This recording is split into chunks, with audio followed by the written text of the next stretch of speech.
আমার মা কত ধন্য মা, বয়ানে আসার আগে মায়ের কাছে দোয়া চাইছি গো মা। সারা বাংলাদেশের মানুষ জামালপুরের ওয়াজ শুনতেছে, মা গো মা আজকেই তো সেই স্টেজে বয়ান করতে আসছি গো মা, দোয়া চাই। মা দোয়া করছেন বাবা। আমি বলি মা আপনাদের মতো মা বড় ধন্য মা, সারা দুনিয়ার মানুষ সম্মান করে গো মা।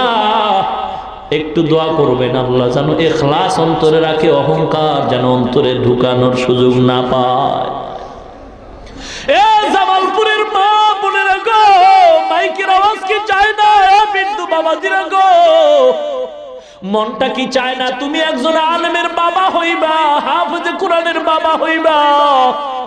রমজান মাসে তোমার সন্তান হাজার হাজার মানুষকে তারাবি পড়াইবে, খতমে তারাবি।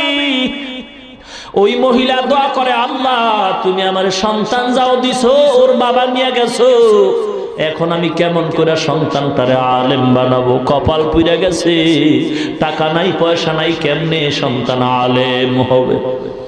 মা গরিব, টাকা নাই পয়সা নাই, অন্যের বাড়ি কাজ করিয়া মা কিছু টাকা পাইয়া পেট বাঁচায়, সন্তানেরও বাঁচায়।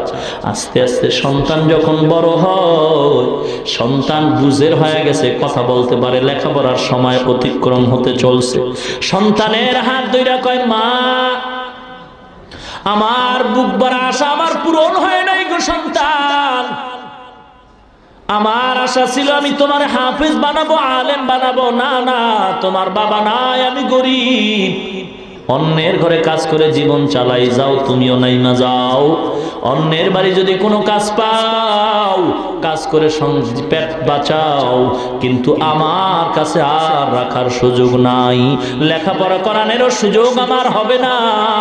সন্তান মায়ের থেকে চলছে, গ্রামে হাঁটতেছে, এক বড় লোক সন্তানের চেহারা দিয়ে তাকায়, বড় মায়া লাগছে, আয় বাবা আয়, কই যাও? বলে আমি গরিবের সন্তান, আমি কাজ তালাশ করি। কয় আমার বাড়ি থাকবি, আমার বাড়ি কাজ করবি, আর আমার কিছু গরু আছে দেখাশোনা করবি, তোর খানা বেতন কাপড় যা দরকার আমি সব ব্যবস্থা করে দিব।